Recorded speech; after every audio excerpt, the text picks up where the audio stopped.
para celebrarlo esta noche. Y abrimos redes sociales, Blanco Radio en Facebook, Twitter e Instagram, espacio en blanco @rtv.es, nuestro email, y 633 50 50 11, 633 50 50 11, nuestro número de WhatsApp. Y vamos ya con el avance de lo que nos espera para este programa, un programa que se presenta muy viajero, ya veréis.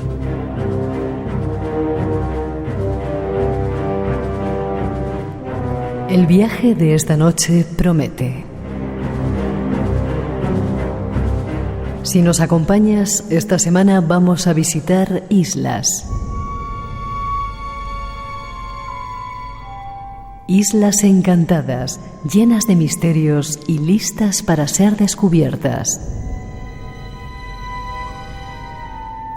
Comenzaremos por las Islas Afortunadas, ese archipiélago lleno de enigmas que hoy, gracias a nuestro invitado, van a ser desvelados.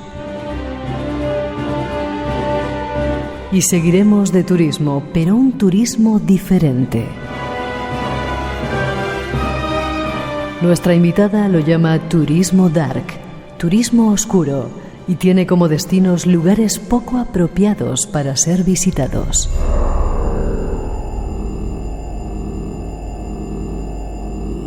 Seguirá el viaje con el guardián de los cementerios y después las islas en... El archipiélago encantado. ¿Tú crees que con 5 minutos de misterio tenemos suficiente para hablar de lo que ocurre en las Islas Canarias? Nos lo tenemos que arreglar. La verdad que necesitaremos siempre mucho más tiempo, pero con 5 minutos nos podemos permitir dar algunas pinceladas. ¿Sí? Sí. Bueno, vamos a dejar que sea un poquito más de tiempo hoy, ¿vale? Perfecto. José Gregorio González, compañero, buenas noches. Buenas noches, Miguel, buenas noches a los oyentes. 30 años ya haciendo el mundo del misterio. Sí, la verdad es que parece que fue ayer y sinceramente uno lo experimenta como que fue ayer y como se siente además motivado y con mucha energía y constantemente surgen nuevos casos, pues lo del tiempo la verdad es que se convierte en algo bastante relativo y elástico, ¿no? Pero hace 30 años, la verdad es que sí, que unos cuantos kilómetros recorridos y alguna que otra sorpresa que nos hemos llevado en este tiempo. Alguno nos vas a contar hoy seguramente. Y 10 años con Crónicas de San Borondón, ese programa que hacéis ahí.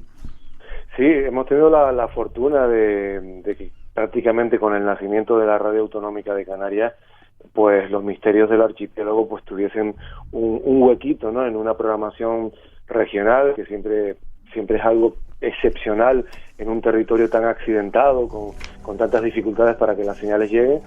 Y eso era algo que era exclusivo y sigue siéndolo en gran medida de emisoras como Radio Nacional, que podían llegar a todos los rincones, pero no se había dado ese fenómeno con otras emisoras y bueno, hace 10, 11 años pues tuvimos la oportunidad y ahí estamos haciendo misterios. Qué bien, qué bien, qué bien.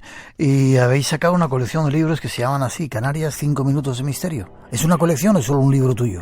Es una biblioteca es la biblioteca de San Borondón, o la biblioteca del misterio, y este es el segundo volumen. El primero lo titulamos Canarias Ocultas y fue una obra coral en la que participaron grandes amigos de ambos, ¿no? Como Fernando Hernández o Carlos Jesús Pérez Simancas, Luis Javier Velasco, y esta en concreto ya es una obra, es el segundo título de esa colección, y es una obra mía donde planteo algunos misterios nuevos que me he ido encontrando en estos años y también recupero misterios clásicos, pero en ese formato que podemos denominar actual, moderno, de redes sociales, de inmediatez, por eso lo de los 5 minutos, buscando la síntesis, buscando que el lector que no está acostumbrado o al que se le resisten los textos más densos, pues pueda tener una buena aproximación corta, pero concisa y precisa a los enigmas de Canarias.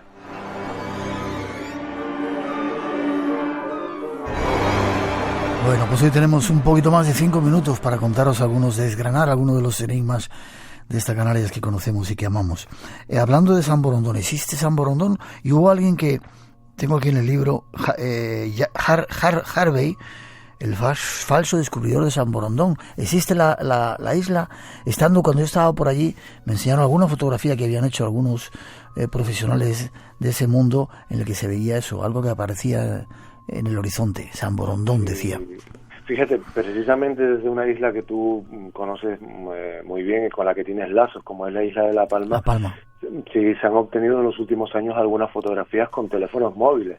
Parece que, por ejemplo, hay fenómenos que son escurridizos, como el de los ovnis, y no se dejan fotografiar con facilidad, y sin embargo San Borondón, que se contempla a plena luz del día, esa es una condición clave de San Borondón, que se tiene que contemplar durante el día o al amanecer, pues sí que ha sido fotografiada. ¿Qué es exactamente? Pues la verdad es que no lo tenemos muy claro, porque aunque la hipótesis más predominante o la más facilona sería pensar en un espejismo, los propios expertos en óptica pues sugieren que la manera en la que se ve y que se comporta el fenómeno pues no termina de encajar. Pero mira, llevamos varios siglos con San Borondón apareciendo y desapareciendo, una isla, la octava antes de renombrar a La Graciosa como octava isla canaria, y con testimonios que hablan no solo de contemplarla en la lejanía, en el horizonte marino, sino incluso de personas que afirmaron haber estado en ella, haber llegado después de una tormenta, o con elementos tan curiosos como un objeto que se conserva en la iglesia de la Peña de Francia, en Puerto de la Cruz, en Tenerife, un palio de estos que se utilizan, un objeto procesional que se utiliza para cubrir a la Sagrada Forma dentro de la custodia en algunas procesiones. Bueno, pues ese palio, según la tradición de los marineros de Tenerife, estaba elaborado con maderas que procedían de San Borondón y que habían llegado a Tenerife arrastradas por las tormentas. Es decir, la potencia de la historia es muy grande, estuvo en mapas, en cartas de navegación durante siglos, y se montaron al menos 8 o 9 expediciones oficiales para ir en su búsqueda. O sea que de no existir San Borondón deberíamos de crearla. De hecho, incluso se llegó a crear un proyecto en 3D de recreación, y Harvey, el falso descubridor de San Borondón, es producto de un proyecto artístico que recreó una falsa expedición a San Borondón, donde con fotografías y reproducciones artificiales de animales y de flora, pues se intentó hacer realidad la idea de San Borondón.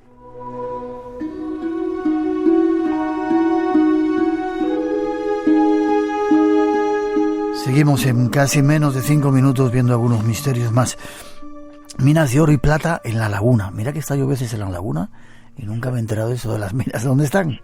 Sí, estarían en la base de la montaña de San Roque, que es una montaña muy interesante, porque en esa montaña, el 3 de marzo del año 1979, se produjo un importante avistamiento ovni, 2 días antes del famoso ovni de Canarias del 5 de marzo. Pues 2 días antes, un juez, desde su domicilio, mirando hacia Montaña de San Roque, por la mañana al amanecer, mientras se afeitaba, vio un objeto con forma de pera desde el que entraban y salían pequeñas bolas de luz. Bueno, al margen de ese caso ufológico concreto que he metido un poco con calzador, lo que tú me preguntas tiene que ver con la creencia muy potente acerca de minas de oro, de plata, incluso de hierro, en la laguna, bueno, y en otras localidades, también en La Gomera, en la isla de Gran Canaria, pero las de la laguna fueron tremendamente populares porque la gente acudía ante notario para registrar y parcelaba fragmentos o zonas de la montaña como de su propiedad, porque había localizado pues estos materiales muy valiosos. Y fíjate que para poder levantar un documento notarial era necesario, era una condición, llevar un fragmento del objeto, es decir, llevar un fragmento del metal, con lo cual la gente se las ingeniaba para llevar un trocito de piedra que se supone que contenía pepitas de oro o de plata o bien de hierro, para que el notario pudiese asignarle esa propiedad y los derechos de explotación. Hubo tanta gente que se quiso hacer con un trocito de esa montaña y de los alrededores, que incluso los monjes del cercano convento de Santo Domingo llegaron allí con sus picas y también montaron su campamento y fueron con su trocito en el caso de ellos creo que era de plata, para registrar notarialmente su propia mina. Sobra decir, Miguel, que no existían, es decir, que nunca, por una cuestión además de geología, nunca han existido minas de esas características, y parece ser que más allá de la picaresca también existió en cierto momento una especie de condescendencia del gobierno, de las autoridades, para que en medio de la fiebre del oro que llevaba a la gente a tierras americanas, pues Canarias se estaban quedando deshabitadas, estaban perdiendo el interés, y autorizar las explotaciones mineras en Canarias, aun sabiendo que no existían, era una manera de retener a gente que intentaba buscarse la vida en el nuevo continente, o de atraer a quienes desde la península u otras zonas pues pudiesen quedarse en Canarias en vez de dar el gran salto. Es decir, que hubo un poco de todo. Qué buena estrategia. Sí, hubo una buena estrategia, desde luego. No sé si preguntarte por la niña de las peras. ¿Quién era esta? Me puedes preguntar, sí, esa es una historia que tú conoces. Me da un poco así de vergüenza, ¿sabes? Bueno, tú conoces muy bien todas estas historias, porque en los años finales de los 80, principios de los 90, fue precisamente a través de Espacio en Blanco como muchos de estos asuntos empezaron a ser conocidos y alcanzaron difusión a nivel internacional. Y la niña de las peras... ¿Barranco de Badajoz? Claro, en el Barranco de Badajoz, junto a los seres blancos de la galería, fue una de las dos grandes leyendas, de las dos grandes historias que triunfaron relacionadas con el Barranco de Badajoz. En este caso, hablamos de un relato, Miguel, en el que básicamente se describe que una niña va a buscar fruta, en este caso pera, siguiendo las indicaciones de su madre, se encuentra con una bella y dulce dama que la cuida y que la enseña, le invita a entrar a una oquedad, a una caverna, a una cueva, y allí contempla una especie de gran palacio, de gran sala, donde hay unos comensales. Bueno, todo es muy confortable. En algunas de las versiones ella pues echa una cabezadita, una siesta, en otras no, pero el caso es que para ella pasan unas horas, regresa a su casa, y a medida que va regresando hacia el barrio de San Juan, que es el núcleo más próximo al barranco, pues se va dando cuenta que aquello le resulta familiar, pero hay cosas extrañas, algo parece haber cambiado. Sus sospechas se confirman cuando ya llega al núcleo en sí, a las casas, y al entrar a su vivienda encuentra a una joven anciana que está en la cocina, pues sumida en la tristeza, y que es su madre, que ha envejecido 40 años. Es decir, para la niña han pasado apenas unas horas, para la madre, sin embargo, han pasado 40 años. Al final, Miguel, el pueblo se compadece, se enternece. El pueblo ha vivido durante ese tiempo también el duelo de esa pérdida, y deciden sellar una especie de pacto de silencio que proteja a la niña para que no se vea hurtada de esa infancia y de esa juventud, y pueda crecer con tranquilidad. Y no me digas que todo eso es mentira. Yo te diría que gran parte de todo este relato es ficción, es una hibridación de los relatos centroeuropeos, irlandeses, británicos, franceses, de encuentros con hadas, donde cuando entras en el reino de las hadas, y sobre todo si pruebas la comida, la bebida, o coges algún objeto, puedes quedar encantado, y parte de ese encantamiento tiene que ver con quedar atrapado en una especie de bucle en el espacio y en el tiempo.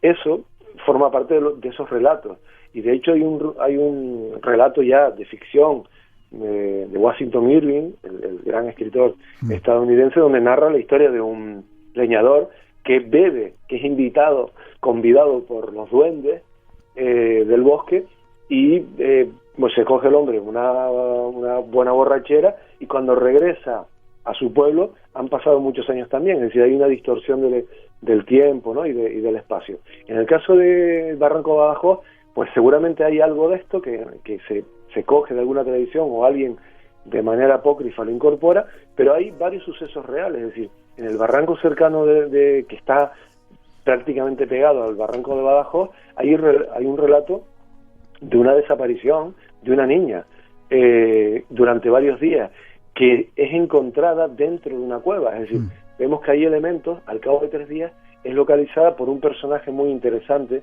que Fernando Hernández, nuestro compañero, conoce muy bien, que es el Andarín, que era un personaje muy envalentonado, pero que además tenía la habilidad de recorrer grandes distancias de manera mucho más rápida y misteriosa que cualquier otra persona.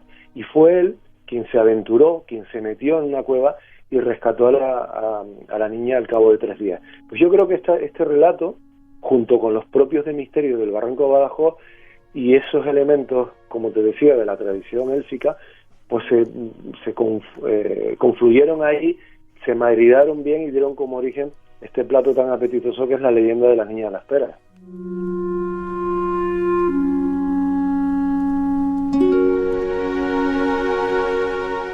Lo desconocido te aguarda en un lugar. Espacio en Blanco con Miguel Blanco en Radio Nacional de España. Y con José Gregorio González esta noche en Canarias, hablando de algunos de los misterios. Hay multitud de ellos. Estaría contigo 5 minutos, estaría 50 o 60. Hay un personaje, el superagente lagunero, Diego Correa. ¿Quién era este tipo?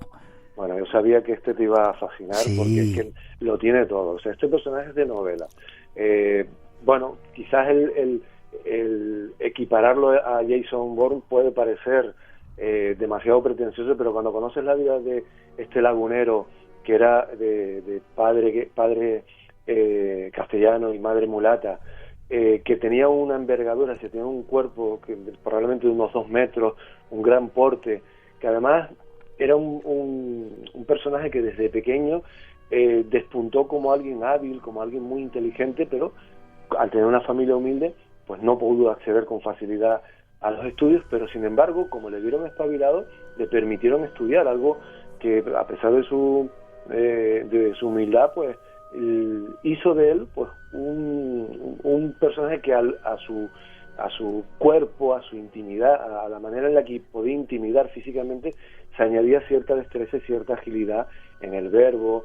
Se manejaba bien, básicamente, sabía leer, escribir. Fue un personaje, si no de una alta cultura, de una cultura muy por encima de la media. Y entre las peripecias, aparte de tener conexiones con la masonería, que en su tiempo también te podía permitir tener amistades que te facilitaban el camino en algunos ámbitos, pues entre sus peripecias está, por ejemplo, el haber participado en la famosa batalla contra el almirante Nelson, y atrapó a varios. O sea, él solo hizo varios prisioneros que le merecieron el reconocimiento del general Gutiérrez, que es un poco el que ha pasado a la historia como el gran héroe que repelió esa invasión de las tropas británicas, pero también pues hace un año le rindieron homenaje, o sea, hace un año simplemente, ¿no?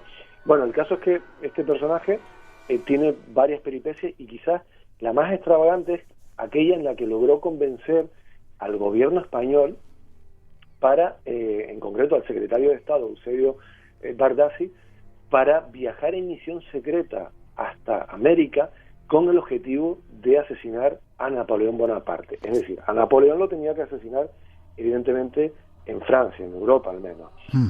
Ya Francia se estaba convirtiendo en una amenaza, o era una amenaza completamente declarada para España.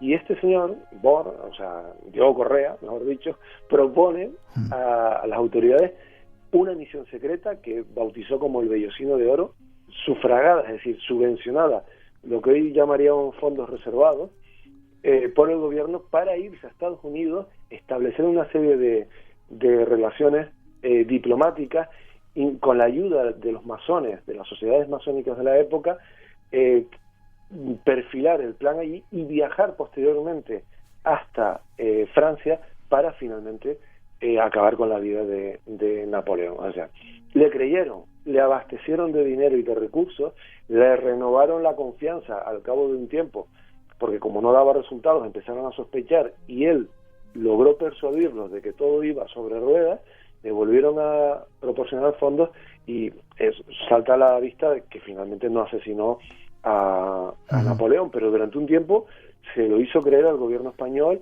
y eso no fue obstáculo, Miguel, para que sus relaciones diplomáticas, para esas relaciones, juegos de intereses, los mantuviese, regresase a España, fuese incluso hecho prisionero en una cárcel de Gibraltar, la Cámara de los Lores mediara para que fuese liberado y terminase sus días pues en Manila, de algo así como embajador, de intendente de una provincia en Manila, de manera oficial, es decir, con puesto oficial, con financiación oficial, es decir, una aventura épica de película de un personaje que, bueno, que creo que lo tiene todo. Menudos personajes hay por ahí, sí.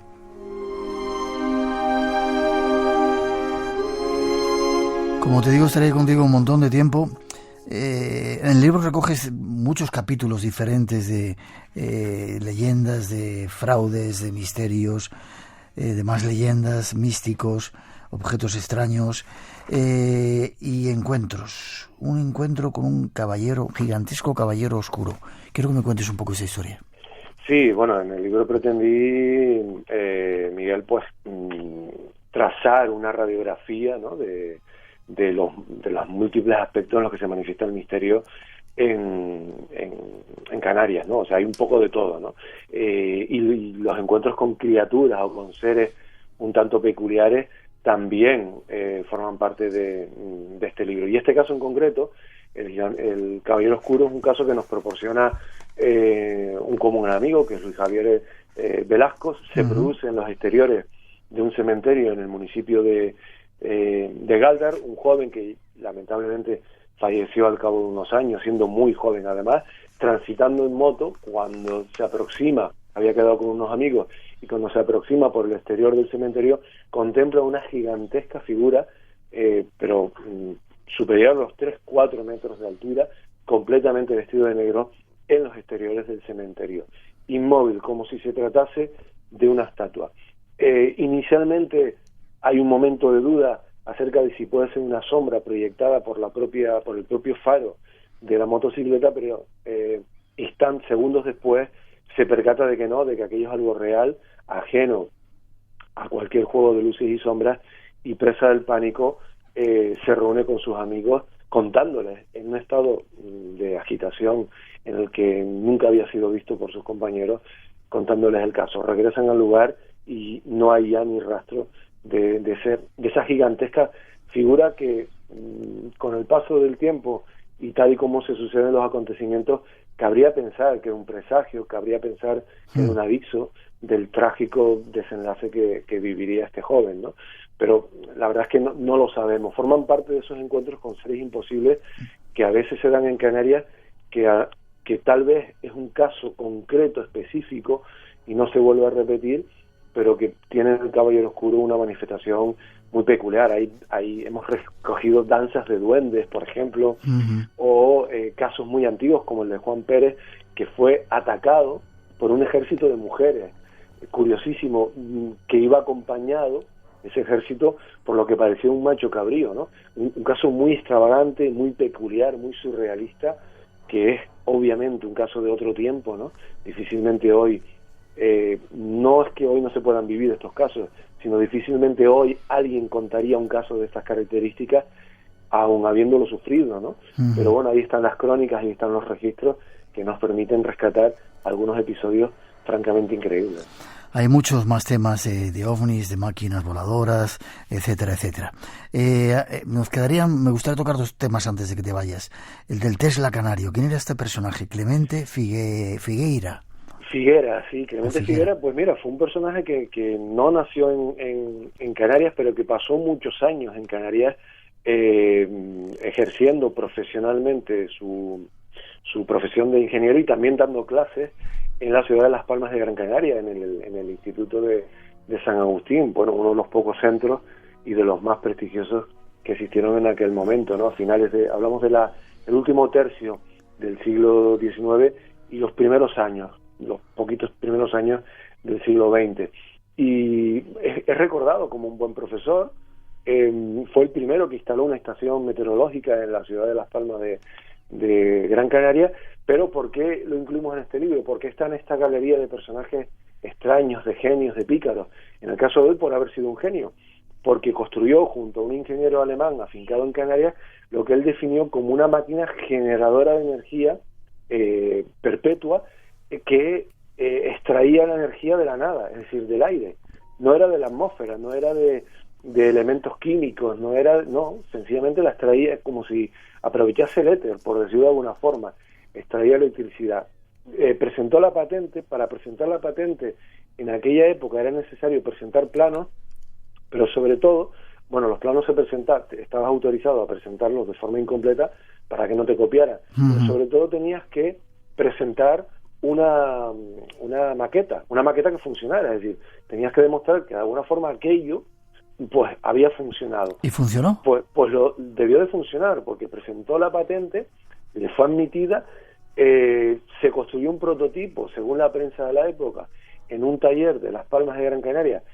Curiosamente, Miguel, y mira qué interesante este detalle, haciéndose abastecer de piezas que encargó fabricar en diferentes talleres de Francia, de Alemania y de la península ibérica, para que en ninguno de estos talleres tuviesen conocimiento de la totalidad de la maquinaria.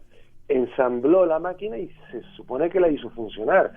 Bueno, se interesaron algunos bancos, según la prensa de la época, en invertir en el proyecto y nunca más se supo. Él regresó con nuevo destino a tierras peninsulares, muere al cabo de unos años en Barcelona, incluso la patente la repatenta con otro nombre uno de sus socios, y no sabemos si se vuelve a construir, pero desde luego se pierde la memoria de este asunto.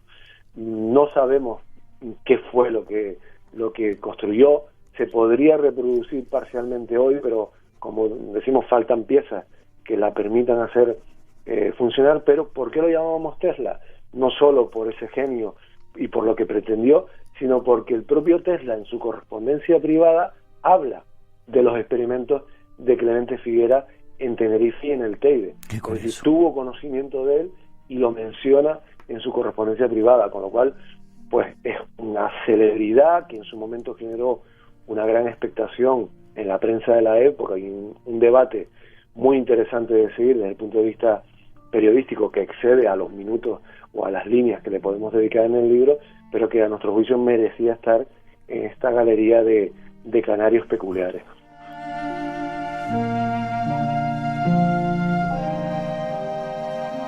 Y terminamos, José Gregorio, si te parece, por el momento. En cualquier otra ocasión podemos retomar el asunto, si te parece, con los rodeos.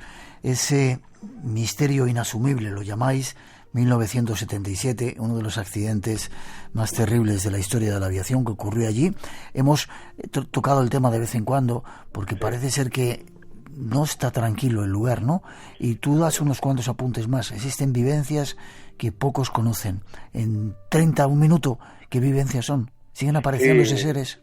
Sí, hay muchos fenómenos en torno a premoniciones, apariciones de seres, inquietud en los acuartelamientos cercanos, incluso en el propio personal del aeropuerto. Y muchas de estas cosas se han ido resolviendo con el paso del tiempo. Parece que se han ido cerrando puertas, se han ido encaminando los fenómenos, pero hace unos años conozco a una pareja, a un militar y a una psicóloga, que están protagonizando una experiencia que yo no me creía, ¿no? Una experiencia de mediunidad pura y dura. Ellos no eran medium, pero de pronto se ven involucrados en eso, se convierten en canales de los seres, de las entidades, de los espíritus que al parecer todavía estaban en el aeropuerto, y contactan nada más y nada menos que con el capitán del avión de la KLM, el que se supone que fue responsable en gran parte del accidente. ¿Qué me dices? De los Jumbo. Y ellos me cuentan una vivencia que de verdad, si no viniesen con las credenciales académicas y con el rigor que, por ejemplo, viene del ámbito militar en uno de ellos, yo no les habría prestado más allá de un respetuoso minuto, ¿no? Pero les escuché y me contaron esa historia, las pruebas que iban recibiendo de la autenticidad de lo que estaban viviendo y de cómo en las Navidades de hace unos años ellos celebran una especie de encuentro, de ceremonia, por llamarlo de alguna forma, en la que el comandante Van Salen, desde la esfera espiritual, entendemos, esto hay que imaginarlo, claro, va despidiéndose de aquellos pasajeros y tripulantes que habían quedado atrapados en una especie de limbo permanente en el aeropuerto, y se va despidiendo de ellos, les va pidiendo disculpas por lo ocurrido y pasan al más allá. Se supone que a partir de ese momento el aeropuerto de Los Rodeos queda en paz, queda tranquilo, al menos con las víctimas de ese accidente. Pero no olvidemos, Miguel, que ese aeropuerto ha tenido otros importantes accidentes con muchas víctimas, con lo cual los fenómenos no es de extrañar que aún permanezcan.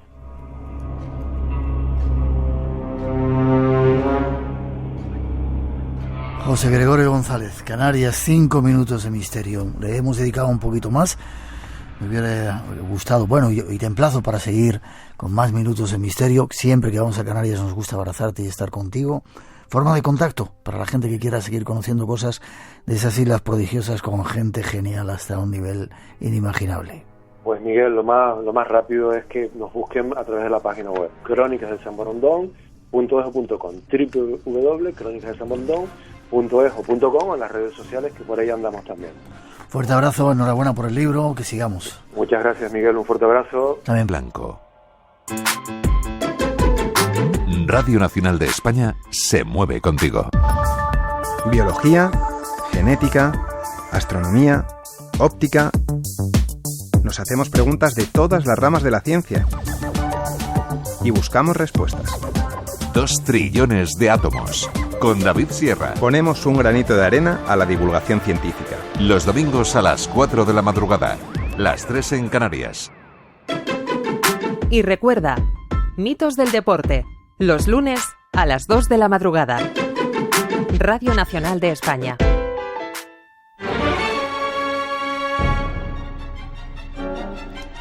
sigue el viaje. Ahora nos vamos, seguimos de turismo, un turismo muy especial, oscuro, llama nuestra invitada. Con ella os dejamos en sitios poco recomendables, pero que se visitan. Y nos vamos hasta Barcelona a encontrarnos con nuestra siguiente compañera. Miriam, ¿de verdad hay tanta gente a la que le gusta hacer este tipo de turismo dark que tú llamas? Sí, buenas noches. Sí, tanto que hay. Muchísima más de la que nos pensamos. Y cada día más, ¿no? Porque parece que es una cosa que se está poniendo de moda. Sí, el turismo dark, el turismo oscuro está bastante de moda. No es una cosa que nos hayamos inventado nosotros hoy en día, ya hace mucho tiempo que funciona. Lo que pasa es que muchas veces está escondido. No sabemos ni siquiera que estamos haciendo turismo dark y lo estamos haciendo cuando estamos visitando el campo de concentración de Auschwitz, por ejemplo, estamos visitando un cementerio o incluso visitando la zona de donde estaban las Torres Gemelas, la zona cero de Nueva York. Miriam del Río, nuestra compañera periodista, escritora e investigadora y guía de ese tipo de turismo. Buenas noches, bienvenida al Espacio en Blanco.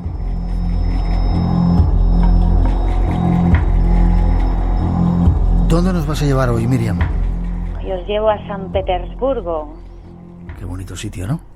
Sí, allí se encuentra una de las exposiciones más sorprendentes y extrañas del mundo.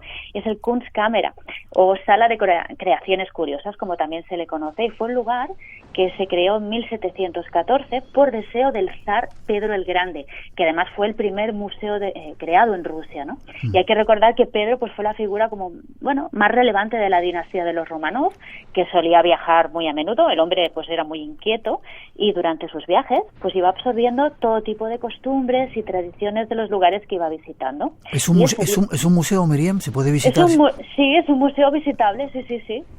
Y es muy chulo, es muy interesante porque, la verdad es que este hombre se dio cuenta de cómo iban proliferando en Europa una serie de gabinetes de curiosidades o cuartos de maravillas, como también se les llamaba, ¿no? Quedó como unos pequeños museos que guardaban todo tipo de curiosidades y rarezas. Y estos espacios, fueron apareciendo entre el siglo XVI y XVII y fueron importantes, ¿no?, para el desarrollo de la ciencia, ¿no?, en la sociedad del momento. Y pues lo que iba haciendo el zar era ir almacenando objetos curiosos de sus viajes, los que él encontraba relacionados con diversas culturas, con tribus, con piezas científicas, animales disecados, elementos anatómicos, ¿no?, que a él le parecían interesantes, y así pues poco a poco fue creando su propio gabinete. Y esta colección hoy en día la podemos encontrar porque ha sido absorbida por el Museo de Antropología y Etnografía de la ciudad.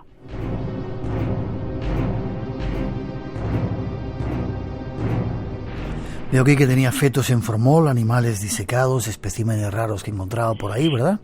Sí, es una mezcla muy ecléctica de objetos, ¿no? Pues esto, los fetos humanos, algunos con deformidades, animales con anomalías anatómicas como bicéfalos, ¿no? Extremidades amorfas. Claro, para la época pues todo esto era una rareza. Habían piezas de laboratorio raras, armamento, especímenes inclasificables. Incluso se dice que durante los primeros años de la colección, Miguel, en el museo incluso se exhibían seres vivos. ¿Qué me dices?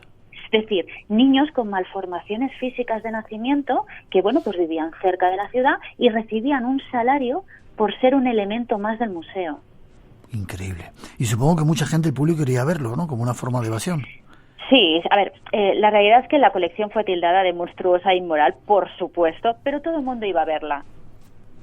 Vale. ¿Esto lo había en otras partes del mundo? Sí. Esto sucedió en muchos lugares, ¿eh? Estos gabinetes empezaron siendo colecciones de la aristocracia, bueno, que ellos iban almacenando y que al final se terminaron convirtiendo en exposiciones abiertas al público que, bueno, aunque se centraban más en la parte científica, pues también era posible encontrar objetos relacionados incluso con el ocultismo o la magia, como supuestas botellas con sangre de dragón, el esqueleto de un unicornio o la cola de una sirena petrificada, ¿no? Imagínate. Estos gabinetes, bueno, destilaban como un halo de misterio, ¿no? Que invitaba al visitante, pues eso, a dejar volar la imaginación, a trasladarse a otro lugar, pues viendo objetos raros, extravagancias de la naturaleza, y ya les daba igual, ¿no? No les importaba si eran reales o no, sino la experiencia, lo que estaban sintiendo cuando visitaban ese lugar. Por lo que, claro, muchas veces, más que difusión de la ciencia, estos gabinetes lo que buscaban era, pues, atraer a un público muy interesado en estos tipos de objetos, ¿no? Criaturas insólitas, porque, claro, evidentemente un feto en formol o una supuesta sirena petrificada, pues te van a atraer más que una colección de mariposas africanas, claro.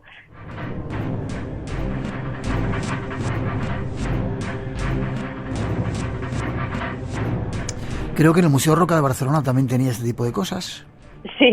Sí, porque claro, estos cuartos de maravillas al final desaparecieron entre el siglo XVIII y XIX, ¿no? Lo que pasa es que los objetos que fueron considerados más importantes o más interesantes fueron absorbidos, ¿no? Por los museos de arte y ciencias naturales. Después, con el tiempo, otros museos pues fueron apareciendo un poco como herencia de esos gabinetes de curiosidades, como el Museo Roca que tú comentas, ¿no? Que además surge, si no recuerdo mal, en el 1900 y donde, por lo que he leído, se exhibía una araña gigante de Japón, unas hermanas siamesas, dibujos con primeros planos de genitales afectados por enfermedades venéreas, por ejemplo, figuras de cera desnudas abiertas en canal que mostraban, pues eso, un interés, yo creo, más basado en el morbo que en el interés médico, pero bueno, por conocer la anatomía humana. También hay que pensar que era la época de las exposiciones universales. En el caso de Barcelona, pues 1888-1929, ¿no? Había mucha fascinación por los avances científicos, así que lo que empezó siendo una exposición pues para la burguesía, al final se convirtió en un éxito entre las clases populares. Al final este museo cerró, y todas las piezas quedaron olvidadas, aquello, pues bueno, en un almacén, hasta que alguien las compró en los 90, intentó revenderlas, pero como nadie se interesaba, las terminó comprando un coleccionista privado en Bélgica, y ahí siguen.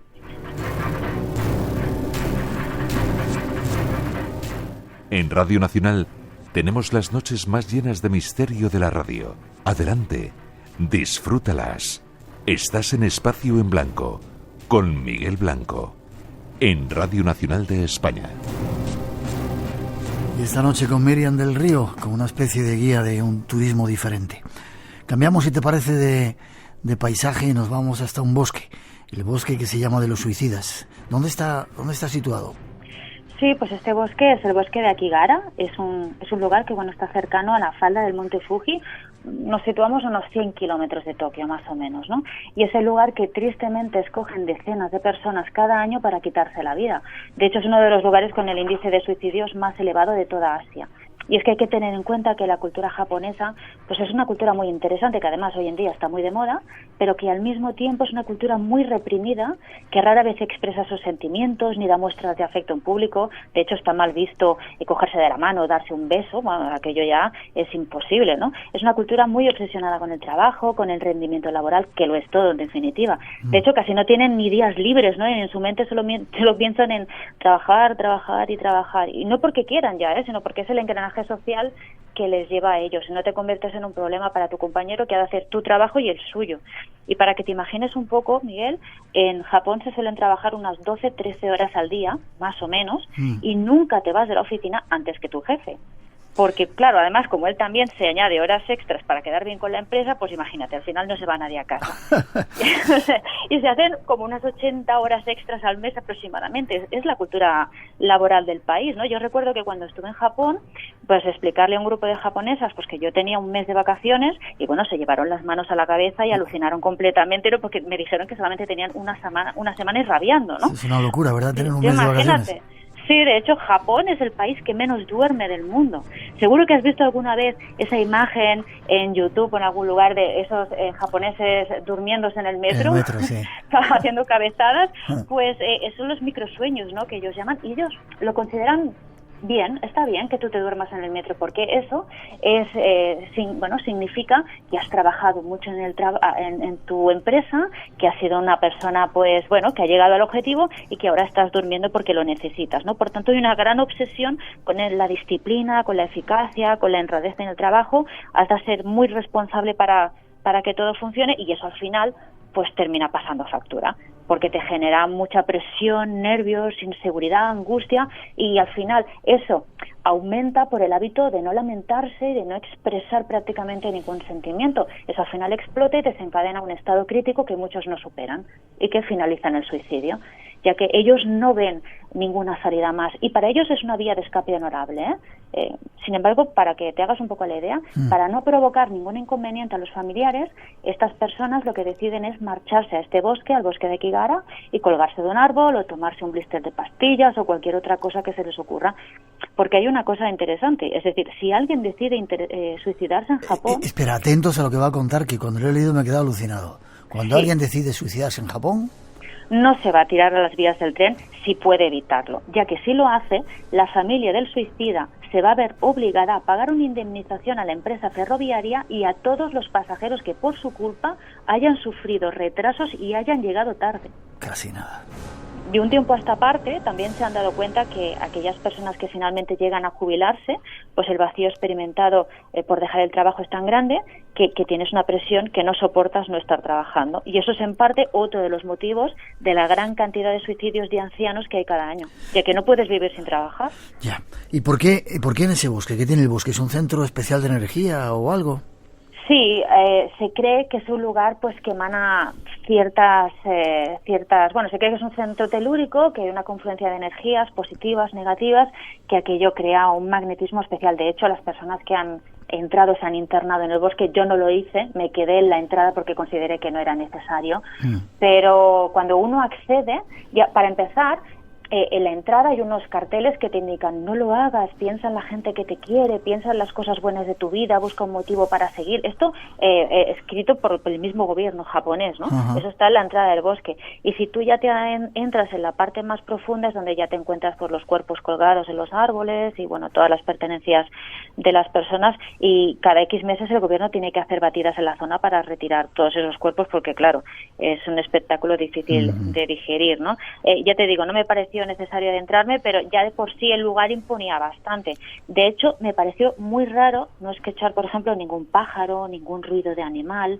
Era como un silencio que te retumbaba en los oídos. Y lo que te decía, las personas que se han adentrado han dado cuenta de que, pues no les funcionan las brújulas, o los teléfonos móviles pues no funcionan bien, que ya te digo, podría ser un poco este punto telúrico donde puedan confluir esas líneas de energía que actúen como centro magnético, ¿no? Lo que explicaría un poco que los teléfonos no funcionen o que las brújulas se puedan estropear. Pero de hecho, hay algunos poemas japoneses antiguos que ya hablan de este bosque como un lugar maldito y condenado a las sombras, o sea que ya te están avisando un poco, ¿no? Te lo puedes creer o no, pero el simple hecho, ya te digo, de estar cerca del bosque, pues te hiela el cuerpo. Y es que en este lugar, ya que el suicidio es una práctica habitual en Japón desde tiempos inmemoriales, pues en el Japón feudal, durante la época de las epidemias o las hambrunas, las familias más pobres practicaban el ubasute, es decir, abandonaban a su suerte en este bosque a los ancianos y a los niños que no podían mantener. Era como una especie de eutanasia lenta, para que te hagas a la idea, ¿no? Por eso digo que en Japón se tiene un concepto muy distinto de la muerte y es muy tolerante con el suicidio. Los samuráis, cuando practicaban el harakiri, ¿no? Se clavaban la daga en el estómago para evitar ser capturados, o para no deshonrar al señor o a la familia. En una época más reciente, pues los kamikazes, ¿no? Durante la Segunda Guerra Mundial, que se lanzaban en picado, ¿no? contra los buques, pues son otros ejemplos de suicidios aceptados y normalizados. Incluso te iba a decir, hay un libro, ¿no? Un manual que habla del suicidio. Sí, te iba a decir más, que en la década de los 90 se escribió este libro, ¿no? Manual completo del suicidio. Te imagínate cuando un libro ya se titula así. Pues el libro vendió millones de copias, ¿no? Y contenía descripciones explícitas sobre las distintas formas de quitarse la vida, pues con sobredosis, ahorcamientos, envenenamiento, lo que sea, y te daba información práctica además del dolor que te iba a causar cada método, ¿no? Y del esfuerzo que ibas a necesitar con cada uno para llevarlo a cabo. Imagínate, sí.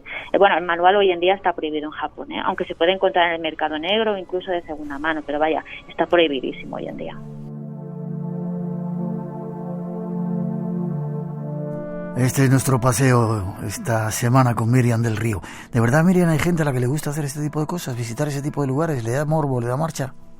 Sí, hay personas que están interesadas en esa parte más morbosa y después hay otras personas que están interesadas en la parte más histórica y más cultural de entender el por qué en ese lugar se llevan a cabo pues esos hechos, esos suicidios en este caso, aunque no siempre tienen que ser hechos trágicos, ¿no? También puedes visitar simplemente un cementerio porque te atrae la arquitectura, te atrae los personajes que están enterrados o la historia del lugar, por ejemplo, el cementerio judío de Praga, ¿no? Por ejemplo, que tiene muchísima historia y es muy interesante. Por tanto, hay mucho tipo de turismo dark, no solamente tiene que ser el morbo, sino también puede ser un turismo histórico, cultural también. Vale. Terminando, ¿tú haces eso por Barcelona? ¿Enseñas ese tipo de lugares así oscuros o también, enseñas también cosas bonitas? Bueno, bonitas, todo es bonito en Barcelona. Sí, yo soy guía cultural en Barcelona y no enseño cosas dark solamente. Enseño, sí es verdad que llevo a personas pues a visitar los cementerios que tenemos aquí, el cementerio de Poblenou, que es muy interesante, el Museo de Cera, que tiene una historia muy oscura detrás y es un lugar muy intrigante además. Y visitó el anfiteatro anatómico, del cual creo que te he hablado alguna vez, donde se hacían disecciones humanas en el siglo XVIII, el Hospital del Tórax de Tarrasa, que como sabrás tiene mucha mitología detrás, sí. ¿No? Por tanto, estos lugares sí, evidentemente, son los que visito, pero también visito otros que son bonitos y agradables, ¿eh? Vale, todos son bonitos. Algún día me encantará que nos guíes por esos lugares, ¿vale? Pues te llevo cuando quieras. ¿Forma de contacto contigo? Pues mira, en GoBCN, rutas.com. Perfecto. Miriam, te espero para que nos sigas llevando de viaje a esos lugares oscuros o, bueno, diferentes, que siempre son interesantes alternativos, digamos. Sí, señor. Feliz año y que sigamos juntos descubriendo Barcelona y otros muchos lugares del mundo. Un placer, Miguel, un abrazo. Hasta pronto, un beso.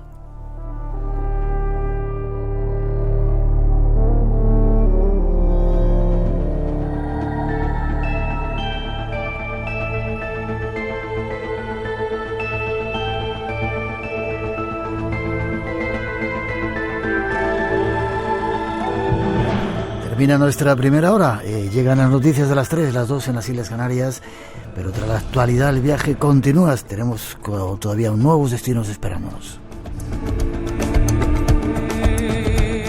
Nos aguarda el Guardián del Cementerio y después unas islas mágicas maravillosas, las Galápagos, con un guía exclusivo que nos va a contar algunos de sus secretos. Redes sociales abiertas, Blanco Radio en Facebook, Twitter e Instagram y nuestro teléfono de WhatsApp 633 50 50 11. Volvemos enseguida, el viaje continúa, no te lo pierdas, estás invitado.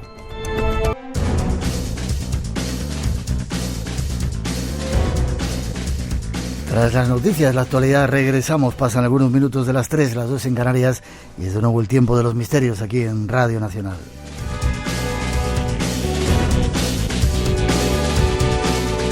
El viaje continúa, nuevos destinos van a aparecer ante nosotros y para comenzar nos vamos con el Guardián del Cementerio. Ya veréis qué curiosas historias nos cuenta. Junto a él nos espera un nuevo misterio.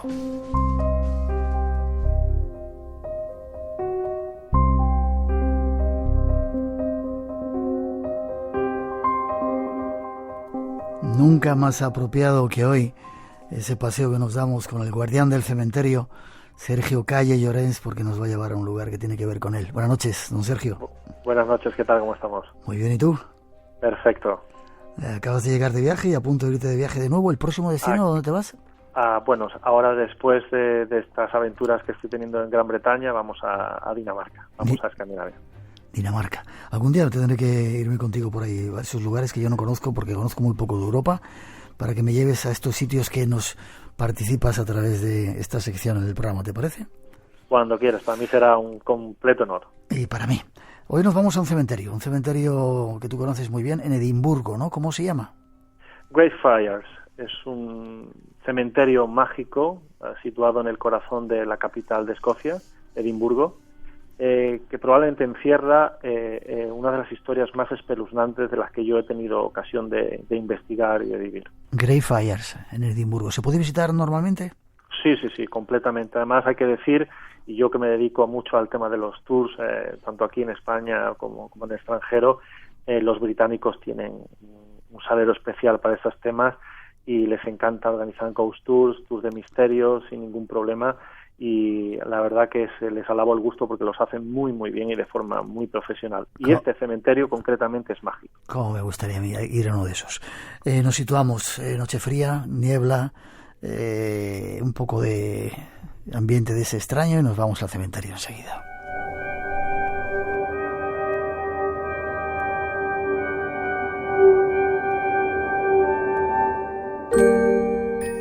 Frío y lluvia, y caminamos por el cementerio de la mano de este guardián.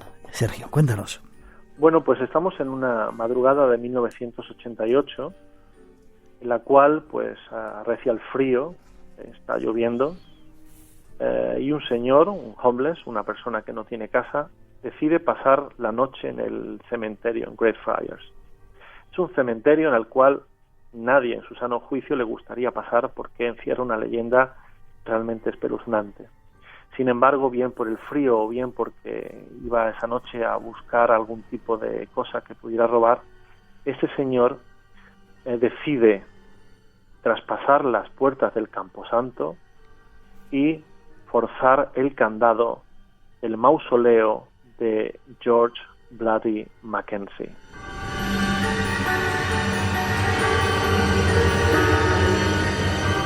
¿Consigue entrar al mausoleo? Pues él entra, no se sabe muy bien, como digo, si quería robar algo, quería pasar allí la noche, probablemente más lo segundo, vamos a pensar bien de él. Uh-huh.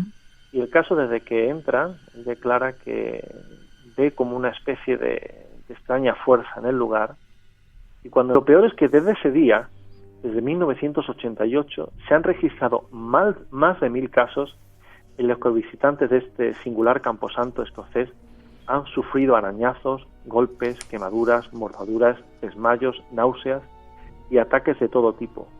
Toda una serie de ataques que han sido obviamente registrados por las autoridades del propio Camposanto. Y aún así, la gente sigue yendo porque le gusta el sitio. Es un sitio espectacular. Está situado en una plaza de Edimburgo mágica que tiene, por cierto, una estatua de un perrito inocente que parece vigilar al cementerio más encantado del mundo.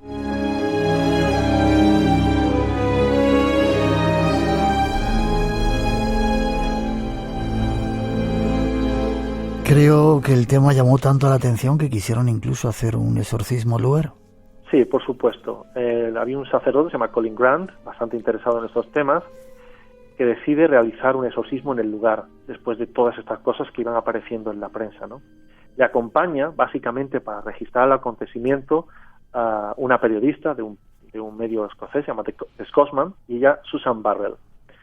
Bueno, él empieza pues con agua bendita a bendecir el sitio, y empieza él a sentirse mal, como si una fuerza le estuviera persiguiendo. Tiene visiones, y cuando termina, después de 2 largas horas, bendiciendo y haciendo esta especie de protección del Camposanto, le dice a la propia periodista que teme por su vida.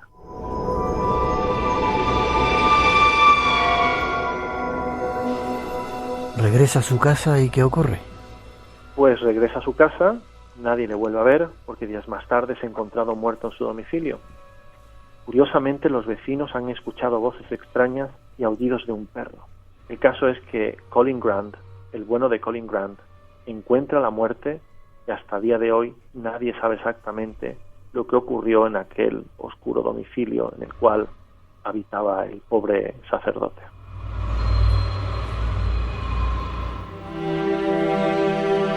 Hay una serie de teorías, ¿no? Si fueron los fantasmas de ese lugar, si había una lucha mientras hacía el exorcismo entre el bien y el mal, ¿no?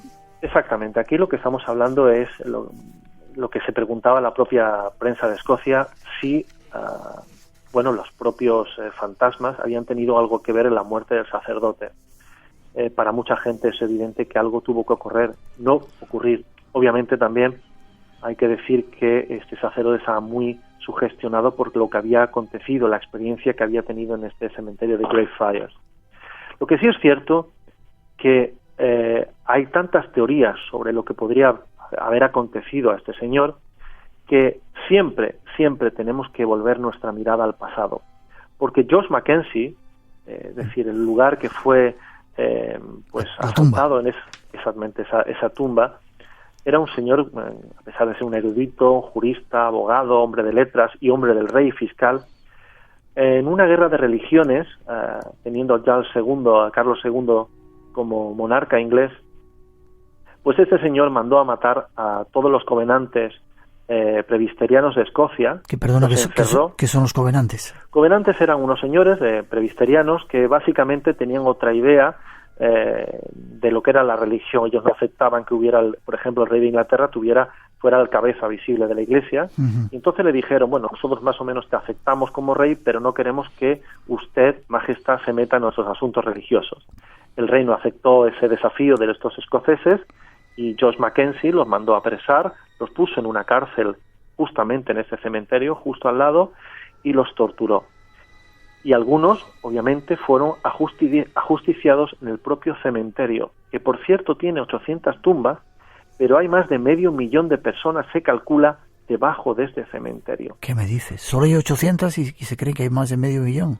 500.000 de... Lo que pasa que como es un sitio pues religioso, no se puede hacer ninguna excavación arqueológica que determine cuántas personas, pero se habla de 500.000 de personas, de almas allí enterradas. Una cosa increíble.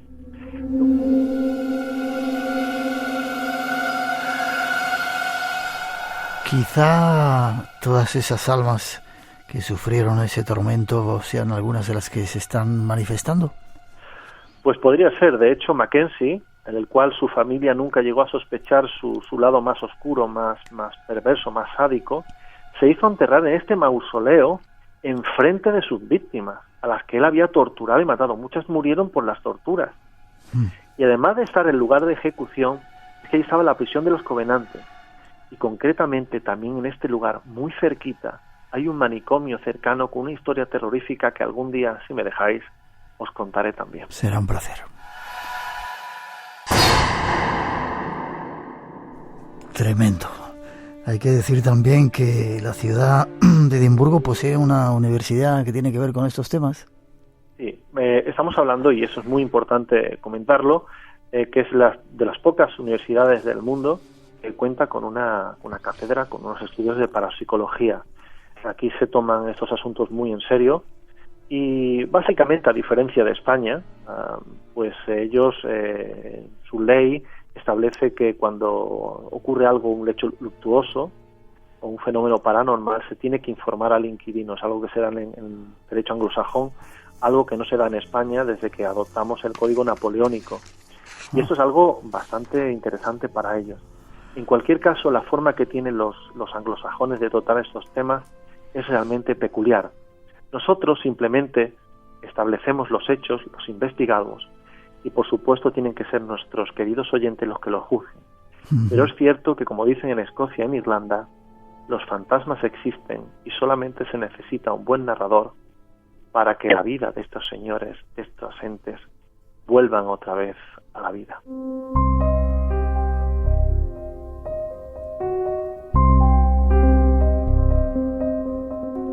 Algo que esta noche ha ocurrido contigo, Sergio, al contarlo. Para terminar, dos cositas. Parece ser que la autora de ese famoso libro, Harry Potter, encontró ahí algunos lugares que le sirvieron de inspiración. Sí, realmente el sitio es absolutamente mágico, espectacular. De hecho, no muy lejos de allí también es un castillo que también está encantado, muy cerquita. Y la propia autora de Harry Potter, que por cierto cuando empezó a escribir los libros vivía básicamente en la indigencia, afortunadamente pues su pluma la sacó del anonimato y de esta mala vida. Tengo que decir que solía caminar por este cementerio y muchos de los nombres de sus novelas están inspirados en estas 800 tumbas que aparecen en este camposanto de Greyfriars de la capital de Edimburgo. ¿Algún día nos dejarás que vayamos contigo? Por supuesto, pero la pregunta es obligada. ¿Pasaríais vosotros y nuestros oyentes una noche cerrada de invierno escocés en ese cementerio? ¿Os atrevíais? Me lo estoy pensando. Seguro, contigo seguro que sí. Claro que sí. Forma de contacto, Sergio. Bueno, pues estoy en la página de Facebook del El Descodificador de Misterios, y también en mi blog Rebelde del Sur me pueden encontrar y contactar conmigo para lo que quieran. Gracias, guardián del cementerio. Buenos viajes, que vengas de nuevo a contarlo aquí en el Espacio en Blanco. Un placer. Buenas madrugadas. Te doy un fuerte abrazo. Hasta prontito. Un fuerte abrazo.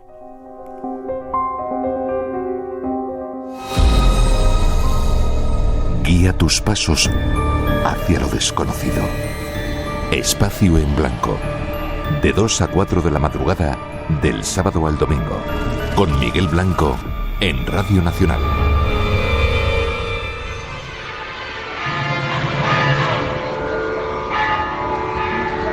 Así suena el templo hindú de Chinatown en Singapur. Luis Calderón en Singapur, para Espacio en Blanco. Mano de nuestro siguiente. Esa ausencia del miedo es lo que asombra en Galápagos, lo que lo convierte en un lugar único en el mundo. Un lugar que vamos a visitar de la mano de nuestro próximo invitado.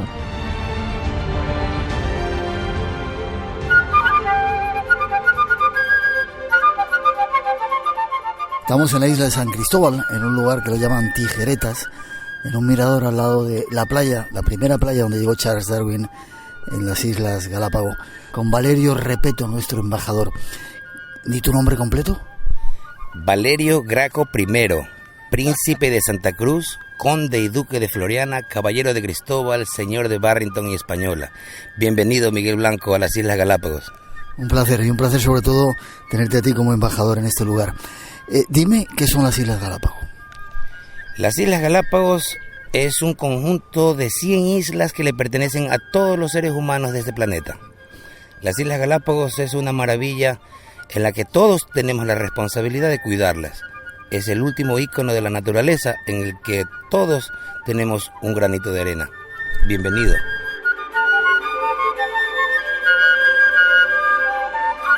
Valerio, ¿por qué estas islas se han desarrollado de esta manera?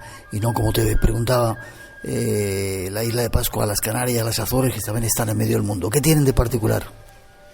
La particularidad de las Islas Galápagos se basa en que estamos en el centro del mundo. Estamos en la confluencia de todas las corrientes marinas del Pacífico, las más importantes, como por ejemplo la corriente de Coco, la corriente pacífico-oceánica, la influencia de Humboldt, que viene desde el Antártico.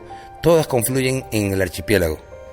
La distancia que nos separa de 600 millas, 1000 kilómetros hasta el continente sudamericano, que en este caso sería el Ecuador continental, la distancia hace también que el aislamiento se prevalezca el ambiente natural de esta manera pristina. Hemos cambiado de escenario, estamos ahora en el centro de interpretación y hay un montón de frases aquí. Dicen, hasta ahora el futuro de los humanos dependía de las islas, hoy el futuro de las islas depende de los humanos. Antes este lugar era eso, una tabla de salvación para los que navagaban por el Pacífico. Siempre ha sido muy solicitada las Islas Galápagos desde que se fueron encontradas por equivocación por Fray Tomás de Berlanga en 1535. ¿Por qué por equivocación? El Bishop viajaba desde Panamá hasta Lima. En su travesía se perdió y por equivocación encontraron las islas. Él las describe como el infierno en la tierra. Luego nos damos cuenta que nosotros somos los humanos que tenemos que cuidar estas islas que les pertenecen a todos en este mundo, básicamente. ¿Y el infierno en la tierra por qué? ¿Por qué es tan agreste? Hemos visto cuando paseábamos que solamente hay pequeñas pasarelas y el resto es tremendo entrar por ahí. No solamente lo agreste, sino lo joven que son las islas. Las islas son bastante volcánicas, activas, están vivas, se están moviendo, se mueven 7 centímetros al año. La vegetación es sin lugar a duda una de las maravillas de este mundo, pero a su vez también es de difícil acceso, prácticamente imposible de penetrar por un humano. Así que las especies se han mantenido también protegidas por esta barrera, ¿no? Que es básicamente un candado, digamos, una fuerza que los protege internamente. ¿Quiénes fueron los primeros humanos en llegar, aparte de ese sacerdote o ese fray que llegó? Los primeros con registro son los que la descubren, Fray Tomás de Berlanga, en 1535, pero los que más la comienzan a visitar son los ingleses, los franceses, los españoles, que comercializaban entre California, Ecuador y Perú. Todo lo que salía de Ecuador y Perú se tenía que pasar por Panamá. Entonces esto se convirtió como en la autopista comercial entre Estados Unidos, California. En esa época era prácticamente un país independiente. Ese tramo en el Pacífico, el ideal para parar, para esconder, para protegerse, es Galápagos. Los nuevos residentes, los nuevos habitantes, los nuevos visitantes, como los norteamericanos cuando pusieron su base militar en la Segunda Guerra Mundial, era básicamente también por la distancia que hay con Japón y la cercanía que hay con Panamá. Entonces, estratégicamente las islas están ubicadas en un lugar ideal. Geográficamente son unas islas localizadas en el lugar perfecto. Hay historias de piratas también en estas islas, ¿no? Llegaban los piratas y escondían tesoros. Bueno, los piratas siempre han estado circunnavegando el archipiélago desde la historia que fue encontrada en 1535, 1600, 1700, 1800. Son cientos de años que son los bucaneros, los piratas, los corsarios, todos los que han visitado las islas, y muy probable también que hayan también tenido la oportunidad de poderlas enterrar, guardar, esconder en tantas cuevas, túneles. Y la idea romántica de los piratas cuando esconden sus tesoros. También hay tesoros que son ridículos también, como han encontrado mermelada. Cuán valioso tiene que haber sido para entonces un poco de vitamina C y una cucharada de dulce. Por supuesto también se han encontrado valiosos tesoros, digámoslo de esta forma, invaluables no solamente por su valor económico, sino también por su valor cultural. En donde tú vives, en Santa Cruz, dices que de repente aparecen unas luces que son como la representación o el aviso de que ahí hay algo enterrado, algo importante. Es un mito urbano, las luces que provienen de los entierros de los piratas. Se cree que estas luces provienen de los gases que produce el oro, de los gases que producen las piedras preciosas. La verdad, desde niño yo he tenido las experiencias de poder ver este tipo de luces. No hemos tenido la oportunidad de desenterrar o hacer un hueco en el lugar donde se han aparecido las luces, porque si no son nuestras propiedades, y en las que han aparecido estas luces en nuestras propiedades, básicamente se ha construido y no se ha podido llegar al punto en que se ha hecho una excavación o algo por el estilo. Pero todavía quedará en el mito urbano y quedará siempre en nuestras conciencias de que hemos visto algo, y ese algo probablemente es de lo que nos han contado los historiadores o los antiguos, los viejos, los pescadores, los primeros colonos, que siempre nos van a llenar con sus historias que se las tenemos que pasar a nuestros hijos también, ¿no? Luego hablaremos de desapariciones y de extrañas apariciones incluso. Aterrizamos en la isla de Baltra y decías que la isla de Baltra era una isla que se le habían dado a los americanos y la habían arrasado para hacerla plana en la Segunda Guerra Mundial. No hay un registro estadístico de cómo fue el hecho de aplanar la isla, porque la isla es una isla muy plana. De hecho, es un levantamiento geológico. La isla es bastante plana, pero para poder hacer y construir las pistas de aterrizaje, tuvieron que tener maquinaria muy pesada para poder remover esas piedras. Por ende, tuvieron que haber sido bombardeadas en ciertos lugares, y que si uno camina por el lado sur de la isla Baltra, uno se puede dar cuenta que ha sido bombardeada esa isla. Han pasado las décadas, han pasado muchísimos años, y es entonces cuando la naturaleza poco a poco se ha ido regenerando, se ha ido recuperando, y el humano ahora está empezando a hacer técnicas de recuperación con repatriación y etcétera, ¿no? Trabajando para la naturaleza. Es por eso que los letreros ahora dicen que es el humano el que tiene que ayudar a la naturaleza. Está en nuestras manos. ¿Cuántas islas hay habitadas en Galápagos? Nosotros en el archipiélago tenemos 100 islas, de las cuales son 13 islas las principales, las más grandes, digámoslo así, pero las que están habitadas son solamente unas cuantas. Del 100 islas, solamente Santa Cruz, que es la capital económica, San Cristóbal, que es la capital política, Isabela, Floreana y en Baltra, que es una población satélite, que son más que todo son militares y marinos. El resto está deshabitado absolutamente. Decías que el 97% es parque natural y el 3% está habitado por humanos en las islas. Así es, el 97% corresponde al área del Parque Nacional Galápagos y eso es intocable, eso es intocado, y el área que está designada para el ser humano es el 3%, que es lo que básicamente comprende lo político, que es la provincia de Galápagos. Los cantones y las parroquias están incluidas en ese 3%. La zona de la agricultura, la zona de la ganadería, la zona que le corresponde al ser humano es el 3% de todo el archipiélago. ¿Y cuánta gente habita en las islas? Sí se sabe. La ciencia cierta con los últimos censos, que no son números reales, estamos hablando de unas 35,000 personas.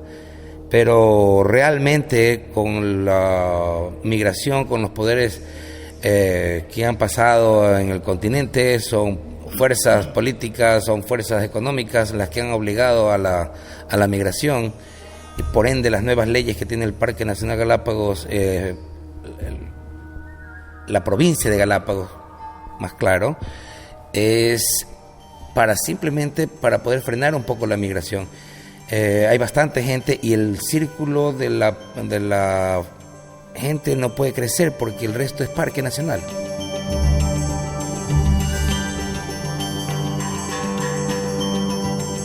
Seguimos, Valerio, hablando de animales. Hemos encontrado una gran variedad de especies que se acercan a los seres humanos. Los leones marinos están en las playas, se sientan en las sillas. ¿Qué podías decir que es más importante? ¿Qué animales más importantes hay en la isla? Bueno, todos los seres vivos son importantes. Evidentemente. ¿Hay alguno que se vea más fácil, más característico de estos lugares? Digamos los emblemáticos. En nuestro escudo, en nuestro logo de las Islas Galápagos, para representar al Parque Nacional Galápagos, tenemos una tortuga, un reptil gigante, y tenemos un tiburón martillo. Recordemos que también Galápagos es una de las reservas marinas más grandes del planeta Tierra, y no solamente tenemos animales en tierra, también tenemos animales especiales que solamente viven aquí en Galápagos y en ninguna otra parte del planeta, que también son marinos. ¿Por ejemplo? El lobo marino, por ejemplo. El lobo marino es un lobo que el ancestro fue de California y ahora es completamente modificado, adaptado y evolucionado a las condiciones dramáticas que tiene el archipiélago. Las características tan radicales hacen que los animales cambien de forma, se adapten y evolucionen, y es donde podemos encontrar la evolución bajo la nariz, bajo nuestras manos, justo al frente de nosotros. Es lo que hace mágico las Islas Galápagos. Las especies, estamos hablando de 7,000 y pico de especies que se encuentran en el archipiélago, pero solamente el 38% son endémicas. Pero solo, suena como poco, pero 38% es una cantidad inmensa para la cantidad de biodiversidad que tenemos nosotros en este archipiélago, en las que nosotros encontramos tiburones, que son de Galápagos, pingüinos, que son los más pequeños del mundo, que viven en el lado norte del hemisferio.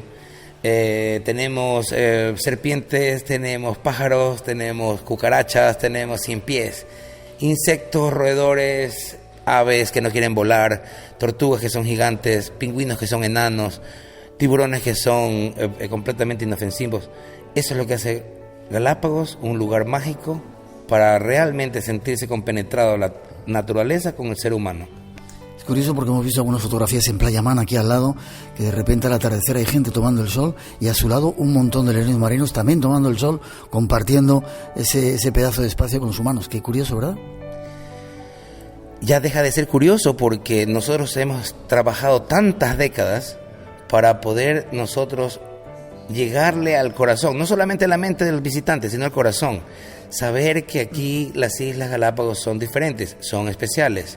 Nosotros tenemos que comportarnos de una manera diferente, de una manera especial, con un comportamiento más apegado hacia la amistad con los animales, hacia la flexibilidad de los animales, hacia la timidez de los animales, conservando no solamente el nicho que le corresponde a cada uno, sino que también conservando el futuro que le va a pasar a los próximos animales que comienzan también a visitarnos cerca de los lugares donde están los humanos. Los humanos tenemos que saber vivir con la naturaleza. Y aquí en Galápagos es el mejor ejemplo. Radio Nacional de España se mueve contigo. El sector sigue analizando las posibles consecuencias. Los servicios informativos de Radio Nacional de España no descansan. Porque quieres estar permanentemente informado. Porque quieres saber qué ha ocurrido en cualquier momento. Muy pendientes. Porque nuestra vocación es contarte lo que pasa. Los servicios mínimos se están cumpliendo. Servicios informativos de Radio Nacional. 7 días a la semana. Para saber lo que pasa y por qué pasa.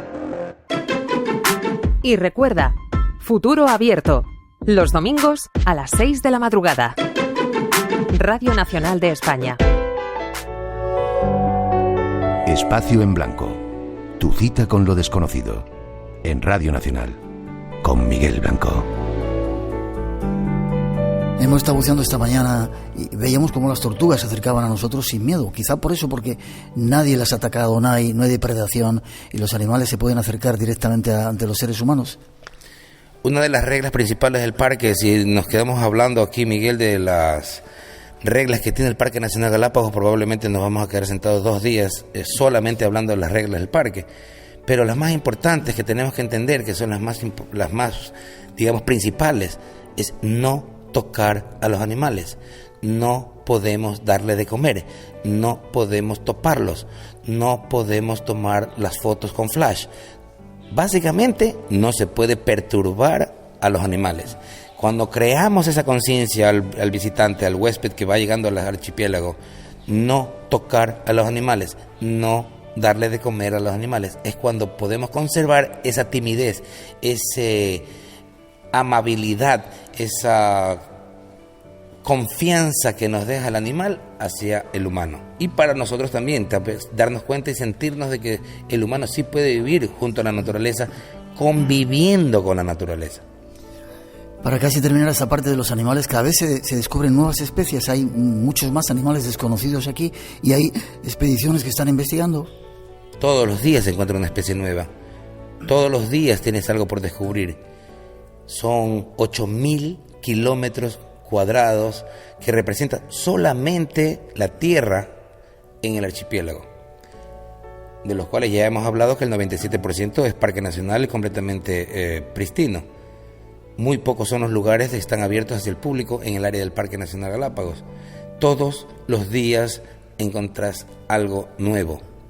Todos los días encuentras un comportamiento nuevo. Cada isla tiene su independencia, cada isla tiene su particularidad, cada isla tiene su mineral, cada isla tiene su animal. Ambiente en el que la magia te rodea. Tú sientes, desde el olor, sientes que el aire que respiras es diferente. Todo se vuelve místico. Todo es de una manera en la que tu cerebro comienza a adaptarse a la naturaleza. El proceso de adaptación empieza en el instante que tú respiras Galápagos, en el instante que tú pisas Galápagos, todo cambia de color, todo tiene algo de diferente y es en el día a día cuando te vas dando cuenta que vas descubriendo cosas que realmente son fantásticas. Por ejemplo, esas visiones que habéis tenido de extrañas luces en el cielo. Bueno, no fueron visiones, fueron observaciones en realidad. Como testigo, he sido testigo varias veces, he navegado toda mi vida, gracias a Dios he tenido la oportunidad de navegar, de circunnavegar el archipiélago por muchos años, no solamente de la mano de mis padres, que porque yo soy segunda generación de naturalistas, hemos viajado por las islas por mucho tiempo y hemos tenido la oportunidad digo porque con mis padres también, yo principalmente con muchas veces que he dado charlas de estrellas, stargazing, y nos hemos encontrado con muchos testigos de evidencia de luces que podrían estar manejadas por mentes inteligentes porque no tienen explicación, y es donde tú puedes decir que serían objetos voladores no identificados, porque si es una luz y vuela y no la puedes identificar, entonces estamos nosotros siendo testigos de avistamientos y visitas y no terrestres. no necesariamente terrestres, porque a veces se ve que van al mar también, luces que entran al mar, salen al mar y se desaparecen en el espacio sideral. Grandes, eventos que no solamente ha pasado con una sola persona, eventos que han pasado con varios testigos. Se ha comparado también con las evidencias que han tenido otros observadores independientes, como los pescadores, por ejemplo, que han estado en lugares remotos y que también han tenido estas experiencias que no son normales y que no son explicables hasta nuestra sapiencia.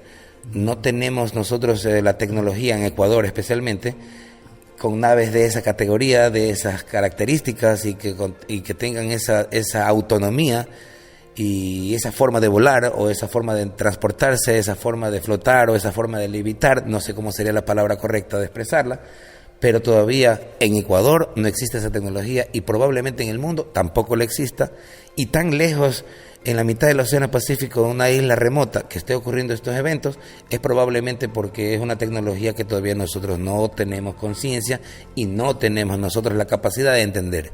Decías incluso que llegaban a algunos volcanes a acercarse a esas luces o que salían de los volcanes. Una de mis experiencias que tuve en los años de navegación en la isla Fernandina, que es la isla más joven del archipiélago, localizada al lado oeste del archipiélago, varias veces nos hemos encontrado, independientemente de los testigos, en tiempos diferentes, los mismos eventos, luces que entran al volcán, la cumbre en Fernandina, toman un tiempo, salen, se quedan estáticos y se desaparecen en el espacio sideral. Luces grandes, da la impresión, te provoca pensar, la observación te da a imaginarte, porque simplemente es la imaginación la que te hace volar, saber que esa luz que ha entrado al volcán se recargará de energía, hará que no erupcione el volcán, hará que se carguen de minerales, quién sabe. Simplemente es la fascinación de ser testigo de cosas inexplicables, de cosas que no están a nuestro alcance, en nuestra sapiencia, se nos sale de las manos. Son luces, son aviones, son, no sé cómo llamarlas, pero son cosas que no están acorde a lo que nosotros conocemos en este mundo terrenal.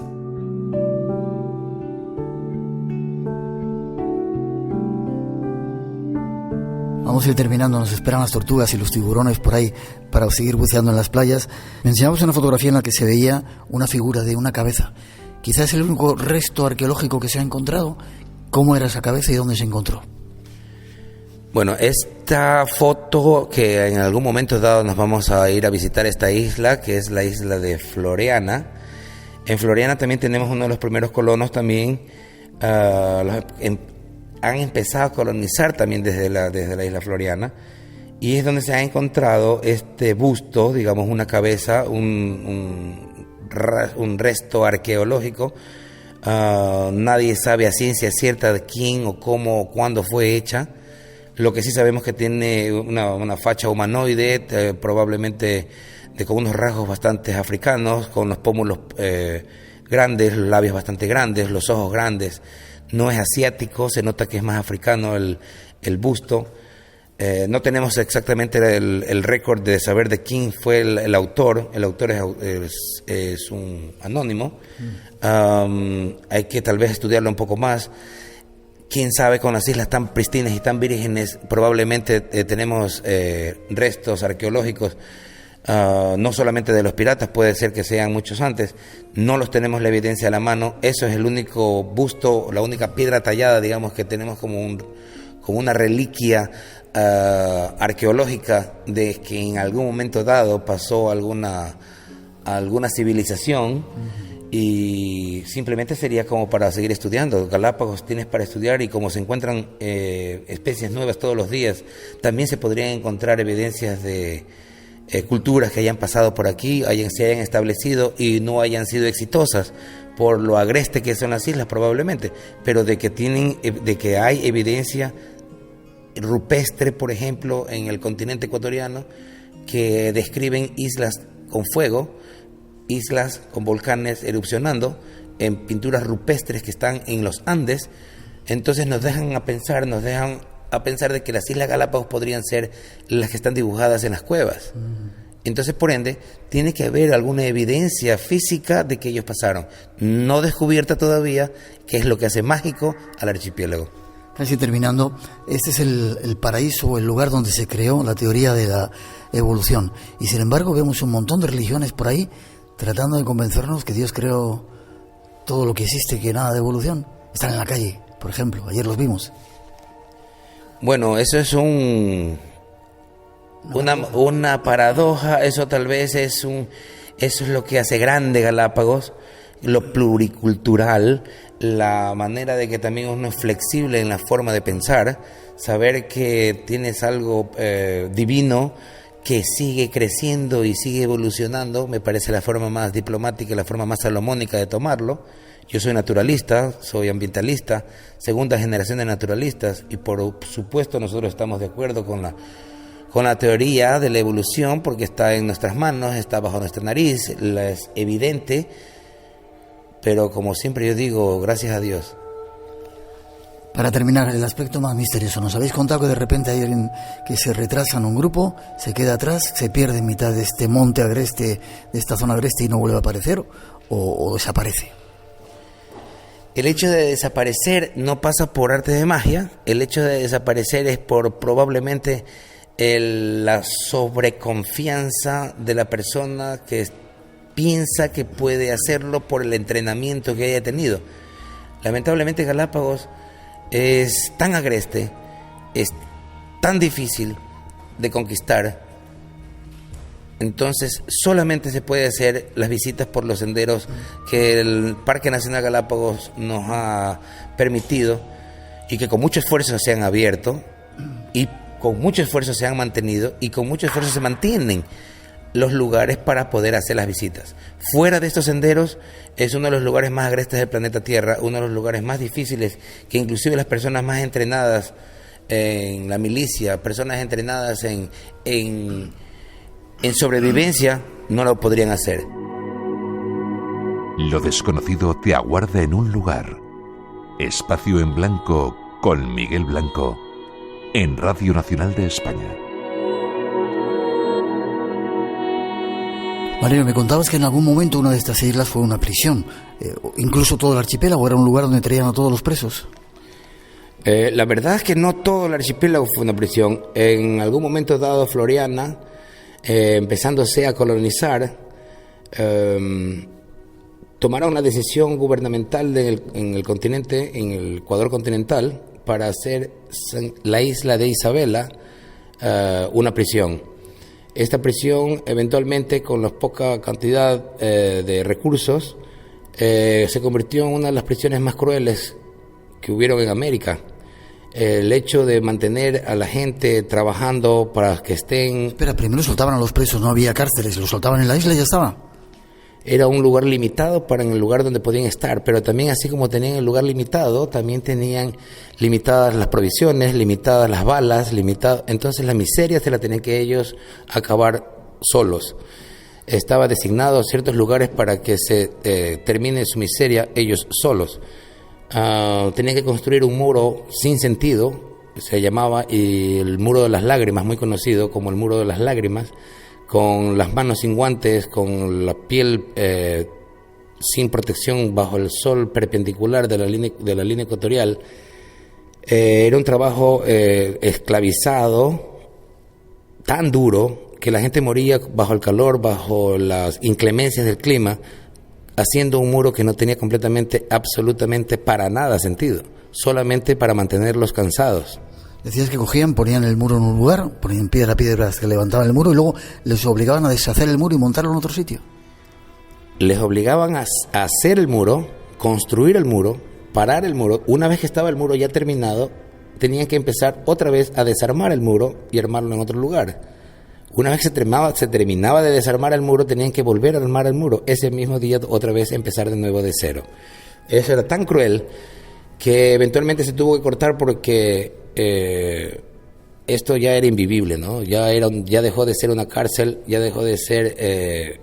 prácticamente era una pena de muerte venir a vivir la miseria de la isla Isabela.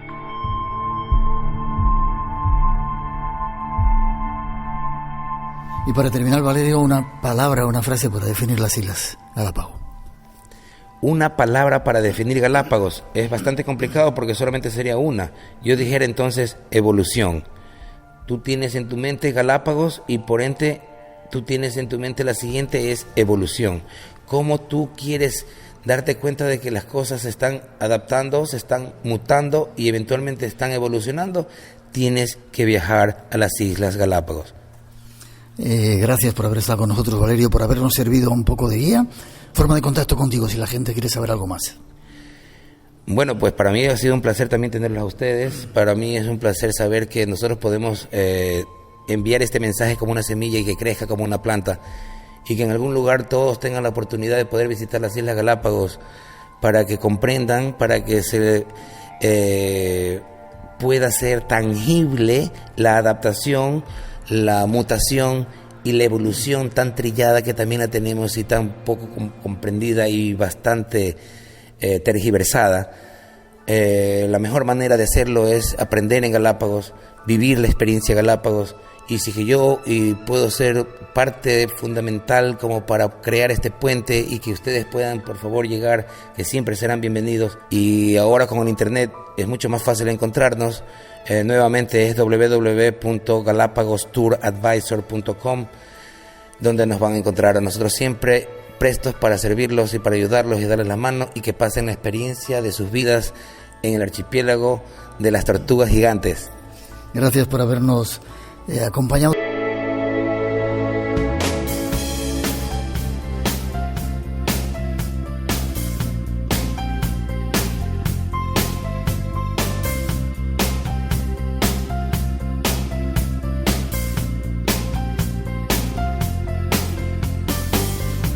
Terminamos por hoy, a punto de llegar a las 4, las 3 en las Islas Canarias. Si estás escuchando el programa en directo, nos despedimos, pero la radio sigue.